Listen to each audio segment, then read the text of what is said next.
You are looking at Julian's pronunciation guide, where we look at how to pronounce better some of the most mispronounced words in the world, like this other curious word. But how do you say what you're looking for today?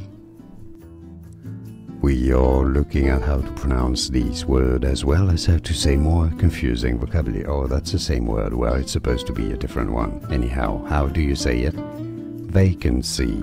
Vacancy. Stress on the first syllable now. Both British and American pronunciations are similar, so it's easy. Vacancy. And now you know. More videos for you here to learn more correct pronunciations. I'll see you there. Thanks for watching. Here are more videos on how to pronounce more confusing words and names too many mispronounced. Like this video if you found it useful. I appreciate your support. I'll see you soon and thanks for watching.